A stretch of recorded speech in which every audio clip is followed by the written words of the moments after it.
Hey there, it's Jamie Scrimger here, and you're listening to the Kick-Ass Stepmom podcast. I'm a wife, a mom, a stepmom, a coach, a conversation opener, and a BS caller. 8 years ago, I found myself sitting on the bathroom floor, bawling my eyes out, wondering what the heck I was thinking, marrying a man with 3 kids and an ex-wife. Look, don't get me wrong, I was madly in love, the kids were great, but being a stepmom is, well, it's just complicated. If you know, you know. As a 26-year-old with zero experience in the parenting department, I went to the internet for support. But I was disappointed with what I found. So I decided to create the type of support I was looking for. Raw, real, solution-focused conversations about all things motherhood, stepmotherhood, and living a kick-ass life. Life can be hard, really freaking hard. But it's entirely possible to thrive amongst the tough stuff. Each week, I will bring you tips and strategies and mindset shifts to inspire you to live your own version of a kick-ass life, while bringing you along as I create my own. Let's do this.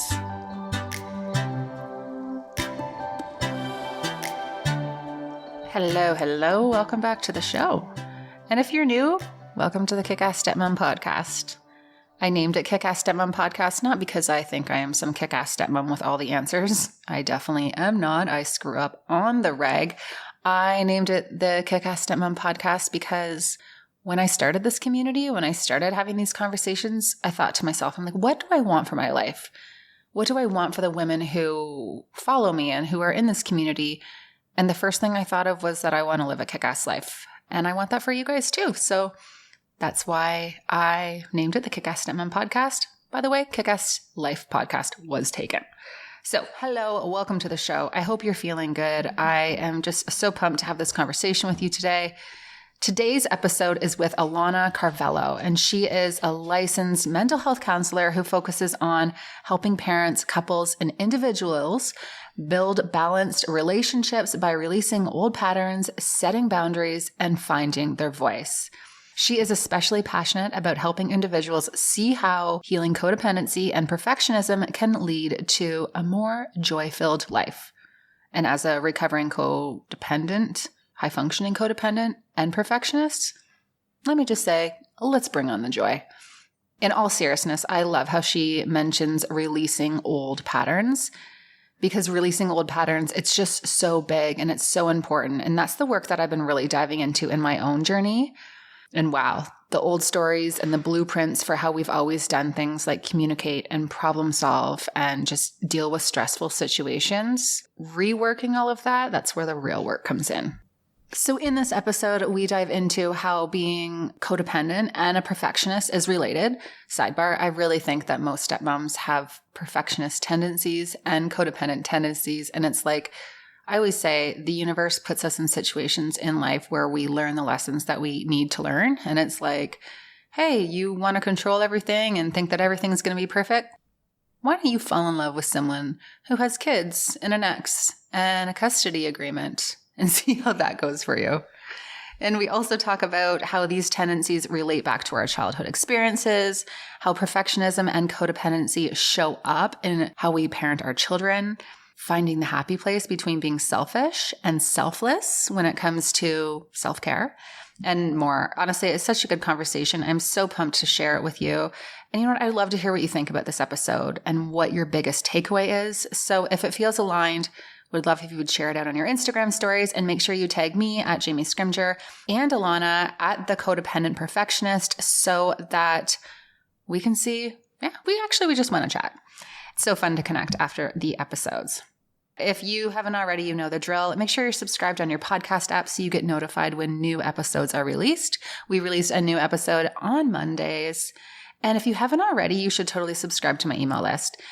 I'm not someone who's going to blow up your inbox with a bunch of emails that don't matter. I respect your inbox, and I just use it as a way to keep you in the loop about all that we have going on.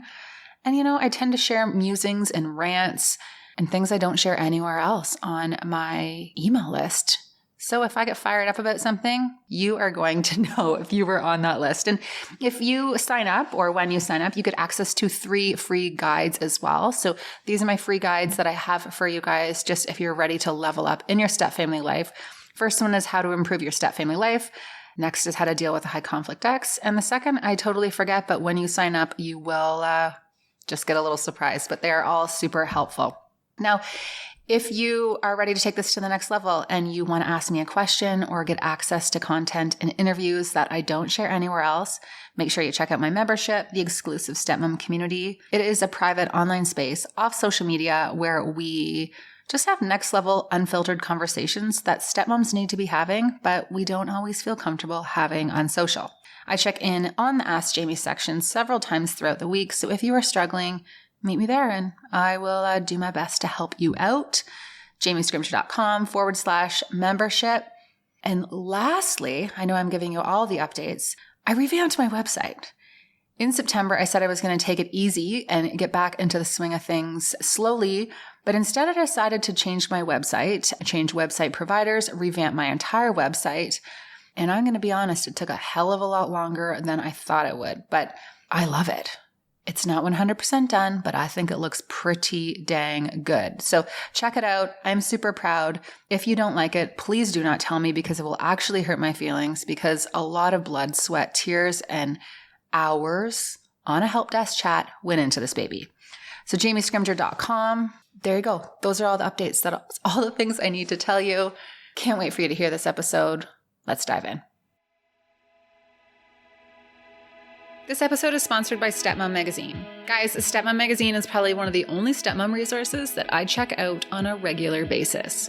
It is an online magazine with articles from all the top step parenting experts on all things stepmom life. If you've been through it, Stepmom Magazine has covered it. The articles inside Stepmom Magazine are written by a hand-selected team of experts. Contributors are licensed therapists and published authors and step-family professionals who just get it. Stepmom Magazine also has ebooks that you can download if you're struggling with a particular issue, such as disengaging or dealing with the ex or having an R's baby and more. It is a super cost-effective way to get support and, most importantly, reassurance that you're not alone. It is such a great feeling when you get the monthly email letting you know that the monthly edition is ready. The articles are always so timely. To subscribe, head to www.stepmommagazine.com and use the code JAMIE20 to save 20%. Again, that's www.stepmommagazine.com and use the code JAMIE20 for 20% off. All right, Alana, welcome to the podcast. Thank you so much for having me. I'm excited to be here. Yeah, I'm so excited to dive into this. I actually stumbled across your Instagram feed and was like, what? This is such a great combination of things to talk about. So I couldn't wait to get you on the show. Awesome. For those who maybe aren't familiar with you, can you give us a bit of a rundown on who you are and what you got going on? Sure. So for anyone who doesn't know, my name is Alana Carvahlo, but I go by the Codependent Perfectionist on Instagram. And that's a lot of my stuff. I have a book out on parenting called Raising Empowered Children, the Codependent Perfectionist Guide to Parenting. And a lot of my focus in my work as a mental health counselor is really just on relationships, particularly on how codependency and perfectionism kind of show up in our relationship with ourselves, our friends, our partners, our kids. That's really what I love the most. Mm-hmm. And it's such a, like I said, it's such a great combination. How did you start doing this work? So I always knew I wanted to be a therapist. That's been something since I was a child. But in my early work on myself, which I began doing when I was in graduate school in my early 20s, I found a therapist who happened to really understand those topics really well and found it, pointed it out to me right away. And it really just jump-started my own healing journey. And so once I kind of recognized it in myself and how it was presenting all over in my life, it was like, oh yeah, this is what I want to help people see. Yeah. And what is a codependent perfectionist? Maybe let's dive into that for those who are maybe like, okay, I kind of know what codependency is, but like you say in your website, it has become a buzzword. Yeah. And I think it's this word that's being thrown around, but I don't know if everyone fully understands what it means. Yeah. And it's complicated. So I think kind of the simplest way to explain the codependency piece is the desire to control somebody else's emotional state, their behavior, or just their experience. And that could even include their experience of you, which is where it kind of ties into the perfectionism piece. And perfectionism in many ways is also about trying to kind of control how one is perceived by other people. And in a sense, I think the connection is that it's not that everyone necessarily has both of these in such a strong way. Some may have one more or the other one more. But at the end of the day, it's kind of like a true lack of connection with oneself. And it can present in these different ways, and not trusting ourselves to show up in a way that's authentic in our relationships or in our workplace. And that to me feels like it's a common theme throughout both of those issues, as you might want to call it. Mm-hmm. How would you say someone who is highly codependent shows up in their relationships? How does that affect their relationships with their partner, with their kids? How it tends to show up for many people. And again, it's so dependent also on one's personality. Like, it's interesting because when I start to explain, I'm like, well, then there's like, people who are more narcissistic who could also be codependent, but let's just stick with like the general codependent.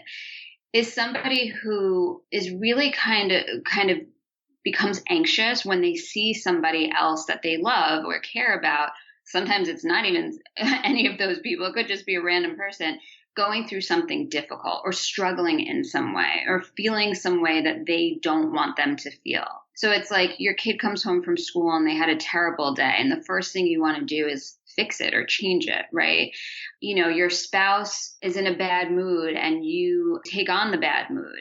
It can happen in such minor examples, and then it can also become much larger. Like, a friend of yours is struggling with a divorce, and you are almost basically part of the divorce at this point because you've just taken on so much of the other person's stuff. And so oftentimes my work is to help people really separate out from the other person and recognize that our work is really not to change what someone else is going through or put ourselves aside, which most codependents do, to like make sure they could be there for somebody else and then forget that we exist and we need to take care of ourselves, right? So it's kind of like a coming back to ourselves and learning how to reprioritize who we are, not in a way that's selfish, but in a way that's really like wonderful and caring for ourselves. Mm-hmm. And I think a lot of stepmoms, because I deal with primarily stepmoms, deal with codependency, right? We come in and we see our husband and their ex, or our partner and their ex having, disagreements or legal battles or co-parenting issues. And we dive in, we go all in, trying to solve their problems so that they don't suffer, they don't have to experience it this way. And it ends up leading to a lot of stepmoms feeling really resentful, really depleted, feeling like they're not caring for themselves and like they can't stop, because if they do take that step back, then everything's going to fall to pieces. And often that's not true. Like, I think that's sometimes what codependents really struggle with. They think, well, if I don't do it, everything will fall apart. Mm-hmm. Yeah, I think you're absolutely right there, because that's like the typical codependent thing. Well, if I don't do it, nobody will. And then what will happen? And I think what we don't realize as codependents is that we're actually sending the message to other people that they can't handle these things that we actually want them to, like, because we feel this need to micromanage it and take care of it, rather than letting the other person figure it out and sending the message to them that I have faith in you, that you can handle this well and appropriately. And, of course, the difficulty is when codependents pull back, they're like, see what happened? It all, everything, fell apart or whatever. And I'm like, well, yeah, because you've been holding it up for so long, right? So like, of course, there's going to be an initial period of some sort where things are much more difficult and the person maybe doesn't know what to do. But the whole point is to get to a place where they can learn how to do whatever it is on their own, or feel like, yeah, I got this, right? Like, we want our kids to feel that way. We want our partners to feel that way. You want everyone really to feel that way. You want to empower them. Right. Do you think that codependency is a form of perfectionism? Like, people who are perfectionists tend to be more codependent because they prefer everything to be their own way, or to prefer to have control over things? I mean, there's definitely, like a connection between the two. And even as you were talking, I was thinking about the perfectionism that can exist, particularly in a step-parent relationship, where like you're really wanting to be perceived a certain way and wanting to show the other person you care. And, so there's like so much crossover there, I think, between the two because of the complexity of that particular type of relationship between a step parent and a child. Mm-hmm. Now, what childhood experiences or what past experiences make someone more likely to be codependent or to be a perfectionist or to have that combination of both? It's always a combination of factors. But what I will say is that part of it has to do with your personality, I think, coming into the world. It's been debunked that we come in as blank slates. We're not blank slates. We lend to different, behaviors and ways of being in the world. And I think you can see, even when you look at young children, there's children, I'm like, oh, they're more prone to codependent. I could just see it. But then I also think it has to do with a lot of what goes on in parenting too, of course. And that I find is when you have parents who perhaps are on like the narcissistic spectrum or have a serious mental health issue of some sort that may not be defined as narcissism specifically, it tends to lend a child to operate in those ways. Or if you have a parent who is perfectionistic, they're more likely to have a child who's perfectionistic because they're going to be holding them to the same standards that they hold themselves to, perhaps without even realizing it. But to explain the piece around having a parent who has narcissism or severe mental health issues, a lot of times codependency can manifest from this desire to really please one's parent or feeling like they need to be a certain way to earn their parents' love. And a lot of us don't even realize as we're doing that that's what's happening, right? That we're actually changing ourselves to try to get someone to feel a certain way about us. And that's where the control of the other person's experience or feelings comes in. Going back to the stepmom piece, I think often stepmoms come in and people are being like, do you know what you're signing up for? Or do you know how complicated this is going to be? And you feel like you have to, or, you have maybe an ex who is, doubting you or judging you, or you just really feel like you're under the microscope. So feeling like you need to prove yourself to all of these people, right, can add to that as well. Absolutely. And understandably so. I mean, it can be a very stressful experience. I've worked with a good amount of step parents in my parent support group, actually.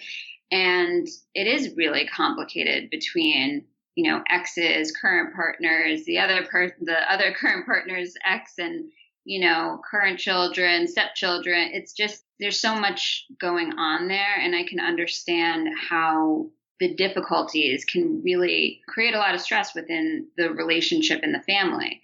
I think that's where codependency recovery can be so important, because when we can learn to step away from a lot of the difficulties that are going on and not try to control it or get someone to be different or feel a different way, there's just so much freedom there from all of that stress, rather than trying to micromanage it. Usually, when we're feeling that way, we go to control. That's what we do. We don't step back.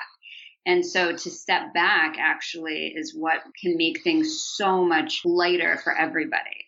Even when you're dealing, I've heard horror stories with different relationships. Even in those situations, it's like the best way is always to take the step back. Yeah, no, for sure. And I feel like that's what scares people though. Mm-hmm. I'm definitely a recovering perfectionist and codependent, probably more recovered on the codependent, not so much in the perfectionist, if we're really being honest. But, I think the initial fear of taking that step back and not being so codependent, not trying to control the outcome, all the stressors that are in the, the people in our families' lives, what actually happens is the opposite. So we're worried about how it's going to impact us and we're worried about what's going to happen, but it feels so free. Now there is, like you said, though, that initial period where you're like, oh my gosh, shit's hitting the fan. Like I knew this was going to happen. This is why I have to do everything. This is why I have to step in.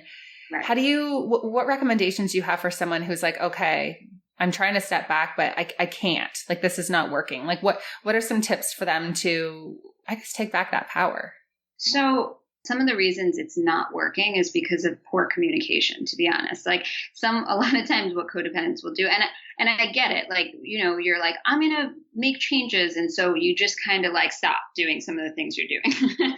And then people are like, whoa, and they don't really, it doesn't really work out well. I think The most important piece is that you're communicating to the other people what is going on for you and how you're changing things, and then what your expectations are of the other person, so like clearly laying everything out. So it's not just like, well, I don't pick anybody up from school anymore. It's like, well, you can't just do that, right? Like, so it has to be like, we start off with a conversation, right? And the conversation should be first taking responsibility for how you've contributed to this whole dynamic that has been created with somebody else, right? So saying something along the lines of, I've recognized that I'm codependent and this is how it's coming up for me in our relationship. I'm doing ... right? Like keeping it very much like, this is how I'm contributing to it, right? And what I realized is that that is actually not good for either of us. And so I'm going to change that by doing this instead. So instead of every day, when you come home, I run to help you feel better and do all of these things, I'm actually going to try to give you more space. And so what that means is it's going to look like this, and being very clear on how that looks, right? And then practicing that in your behavior with the other person so that they see what you're doing, and that when they go like, oh, well, but it feels like you don't care. And it's like, no, actually, I care a lot, but I want to show it to you in a different way because I recognize that you have more ability to work through this than I thought, or you could handle more responsibility in the household than I was letting you have, or whatever it is. Moving through it that way, to me, sets up a whole different dynamic than when we just kind of pull away and say like, okay, I'm not going to do this anymore. I'm going to stop calling so-and-so every day. And it's like, well, that's great, but it's probably going to confuse the other person. And so you just don't want to leave things in that confusing, unspoken about territory. Yeah, no, for sure. And I think a lot of stepmoms, when they do try to take that step back or they do try to set those boundaries, are like, you know what? Like, this is not my problem. I'm not doing this anymore. I'm overwhelmed. I listened to this podcast on codependency, and now I'm like taking a step back. And they do it because they're angry and resentful. And often you need to have the mindset of setting those boundaries or taking that step back with love, not with anger or resentment, right? You're like, I'm doing this because this is better for all of us. But you're right. You do need to have those conversations. And you also can't, in my opinion, just let people out to dry, right? Like there does need to be maybe a little transition period where you're like, hey, I used to do all of these things for you. Like I took on all of this stuff to try to solve all of your problems and make your life easier. You can't just say, I'm not doing that starting now. Right? Like you maybe got to give them a little bit of a planning session. There needs to be a weaning off period. Parents do that often, like when their kids are financially dependent on them and they're like, and I'm just not doing it anymore. I'm like, well, wait. It's a great goal and we want to get you there, but we do have to give your adult child some time to get on their feet. So let's make a plan here as to how we're going to get out of it. But you're right. I mean, what happens is that people are there's just so much emotion after doing so much for so long that we start making decisions in reaction rather than getting to a place where we're grounded and we're not feeling extremely angry, extremely frustrated, whatever it may be, and then having the conversation from that place. It cannot come from the emotionally reactive, I'm so angry and, all of that stuff. Trust me, guys, I get that point, and I've been there many times myself. I just know that no productive conversation comes from that.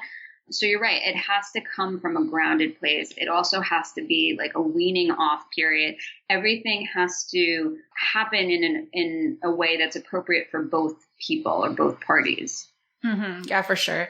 How do you suggest that parents, so, we're talking about step parents and typically dealing with the ex or dealing with helping their partner out. But when it comes to parenting, how does codependency and perfectionism show up in parenting in the way that we parent our kids? So, a lot of times I think codependency shows up as a desire to really take any difficulties our child is experiencing and try to get rid of them in some capacity, or just having such a strong reaction to when our child is going through something difficult or negative. So finding yourself trying to get them not to feel a certain way, be upset because, maybe their friend didn't want to hang out with them that day or whatever it is. It's trying to control those experiences or make them different or make them better, rather than watching your child move through them and supporting them, of course. But I think support gets very confused as that means I change it or I do something for them, rather than just being a listening ear and validating how they're feeling. So if you're finding yourself like constantly wanting to change things or getting involved in situations with your kid, or sometimes even I find maybe one of the biggest ways parents do it that they don't realize is that when their child, their teen is talking to them, they're advice giving or just having difficulty just listening to your child and really hearing what they're saying. I think that's just such a common communication issue that tends to stem from codependency. So that's a big one. And the perfectionism piece, a lot of parents pushing their children in all different ways because they think it's for their child's best interest to go to a particular school or play a particular sport or do different things, get a better grade, whatever it is, not realizing that it's actually really not in their child's best interest to be pushed in that way. It's great to motivate a child, but it's not great to hold them to really high standards that they feel like they can't achieve themselves, or that if they don't achieve it, they'll somehow like disappoint you, or that you won't love them as much. Like that, those are the really tough stuff in terms of the codependency and perfectionism in parenting. It's definitely something that Darren and I have struggled with because, for example, we both loved university. It was like the best time of our life. We're those parents who talk about university days like it was 5 years ago when it definitely wasn't. And so, for the longest time, we just assumed that the kids, like it just didn't even occur to us that the kids weren't going to go to university. Like didn't even occur to us that that wouldn't be what they wanted to do. And then when one of our, kids was like, I don't want to go to university, we didn't even hear it at first. We were just thinking about all the doors that were being shut and, all of this. And I realized how easy it is as parents to put what we think is best and what was maybe best for us or we wished we would have done on our kids. Yeah. And it's so hard because you want what's best for them and you do want to steer them in the right direction, but it also has to be their direction. Yeah. I mean, absolutely. And I think we don't even realize it. Like you're saying, like you just said, we didn't even hear him because it's like, yeah, we don't realize that we have all of these like expectations or desires for our children that really have a lot more to do with us than they do about them in many ways. And that's where we have to be so careful.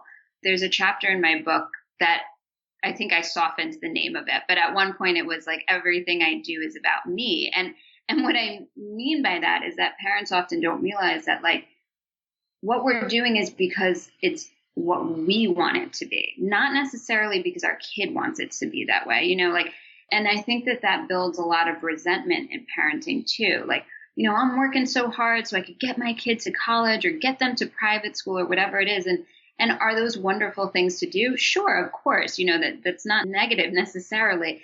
When it becomes negative is when I start putting that on them, like that they need to do it, or I'm assuming that that's what they're going to do, or that is definitely the best route for them. Like that's where we start to move into that place where it's more about like me than it is about them. That's a really big part of the codependency and perfectionism piece.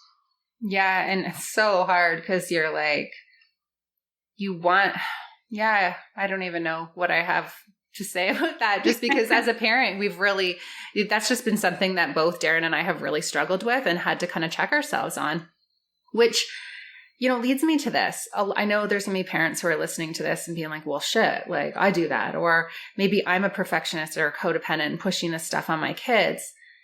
It doesn't have to be that way for like, it's not, you haven't like screwed everything up, right? Like you can always recalculate and go a different course. So what advice do you have for parents who are like, okay, something has to change, but I really love to be in control and I really like things a certain way. How do I embrace that chaos that will come, because it will feel a little chaotic and at a sorts, but that's what's best for your kids or for your spouse or anyone else in your life, right? Like whoever you're in that codependent relationship with. Yeah, and I do want to really validate that it's not too late, regardless of where you're at in your child's life, whether they're young or they're older. I've done great work with parents of kids that were 30 years old. Like it doesn't have to be at a certain point.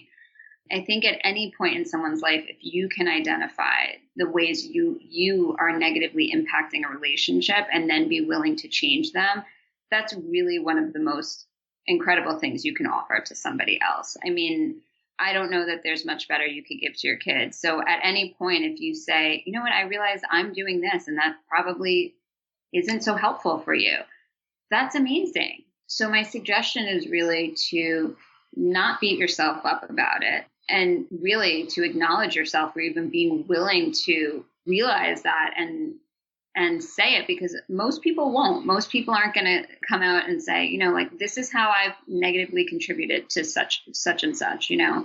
So that first and foremost is number one. And then, you know, like I said, having those open conversations and maybe asking your children about things, because also sometimes we think something was really negative and our kid doesn't feel that way. Or sometimes we think something wasn't negative and they do really feel negatively about it. So sometimes it's just about getting clarity and having honest communication about things like, oh, would it be more helpful if I did this for you? Would you rather that I, you know, said this? Or how would you like me to handle this situation? Like really honoring what the other person wants. That's the codependency, is our assumption about what other people want and need. So working on asking other people questions to find out more about what they're looking for, and then start to make those changes and allow yourself to screw up and do it wrong.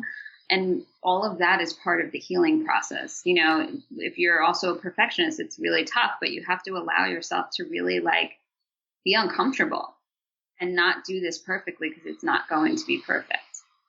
Do you have any pep talks or something that like a perfectionist can say when they feel triggered, when things are kind of, you know, maybe spiraling in a way that they definitely would like to see it in a different way? Sure. I mean, to me, I would say to keep in mind the word trust, because one of the things that codependents and perfectionists struggle with the most is not being in trust in life, you know, and trust is really like acknowledging that there's someone or something greater than ourselves that is really taking care of things in a way that might not look the way we want it to look, but that it's actually, that's what's truly perfect, you know? And so when we can let ourselves let go and allow who's really in charge to be in charge, then we're in a good spot. Mm-hmm. I love that. And I've been talking a little bit about that in my membership lately, just saying, you know, all of a sudden, because I've really worked on myself and letting go and not trying to be involved in all aspects of my step family life and just kind of taking that back seat and supporting people behind the scenes. And so many people have said, like, how did you get to this point? Like, how are you dealing with that? And there's so much going on right now in our life that, you know, 5 years ago, I would have been all over trying to control and minimize the impact it has on my family. And I've really kind of taken that back seat. And it's like all of a sudden, I just have this undying faith that everything's going to work itself out. Like it'll be fine. And that no matter what happens, we will be fine and we can work through everything. And that the people in my life, I just have empowered them more to make those decisions on their own, and that I'm here to support them, but I can't care about their issues more than they do. Right? I can't put more into it than they're putting into it. And I can't solve their problems for them. And when you just get to that point, and it's not even religious, like it's just faith that things will work itself out. Because I know some people, maybe they're not necessarily religious, would hear that and be like, well, you know, this sounds very religion based. It's not. It's literally just having faith that things will work themselves out and that you guys have the power to deal with it. Absolutely. I think that's fundamental to the recovery process, because that lessens your need to control things like you're talking about. You know, like when you can have faith, you don't need to control it all. And actually you recognize that you're not supposed to. Like that's not actually our job.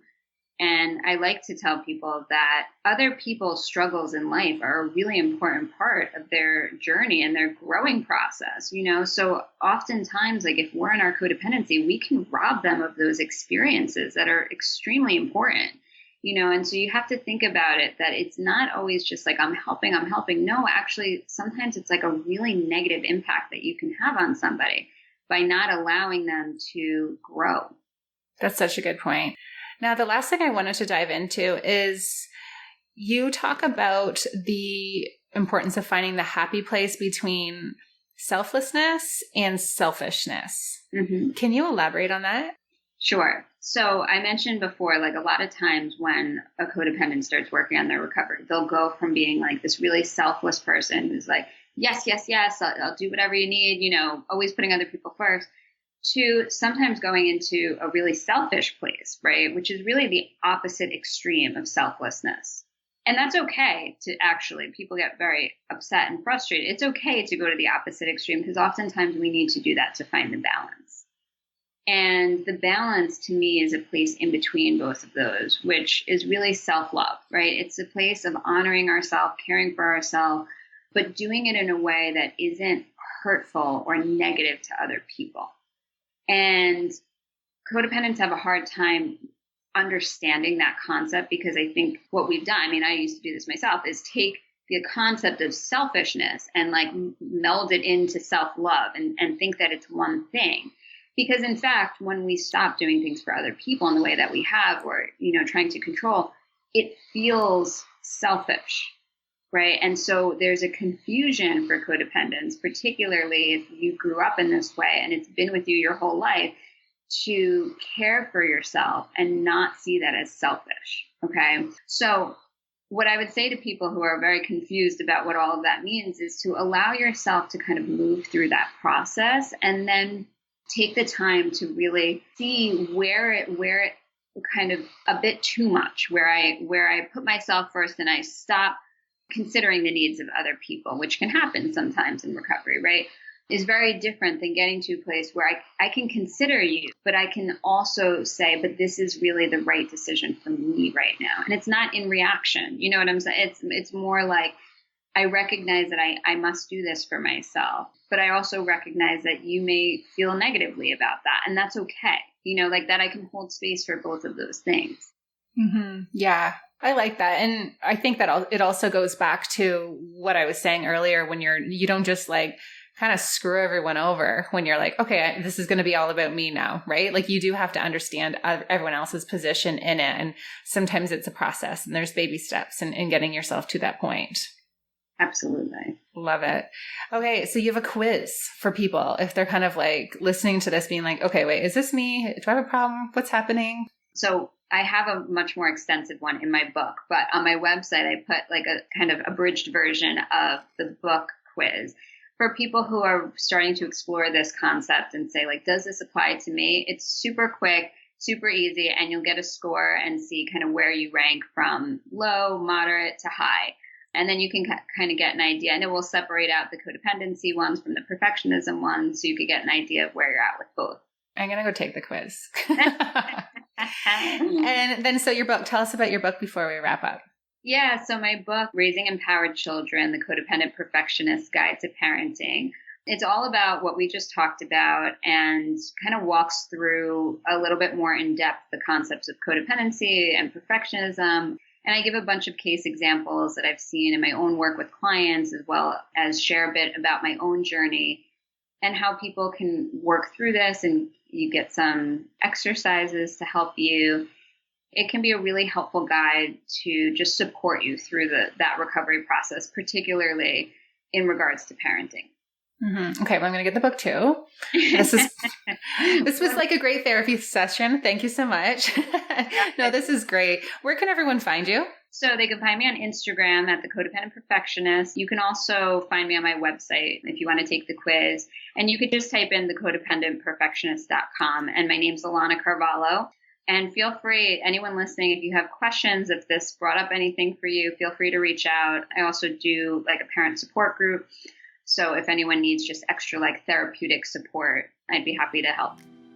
Amazing. Well, thank you so much. This was such a good conversation. And I feel like we're going to have you back. I would love that. Thank you so much, Jamie. Thanks so much for tuning in. You guys know the drill. If this resonated, share it with someone who you think will love it too.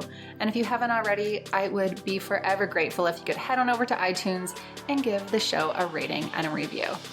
And if you're craving more stepmom content, want to connect with me and stepmoms from all over the world, and get access to exclusive content with all my favorite experts, be sure to check out the exclusive stepmom community, www.jamiescrimger.com/membership.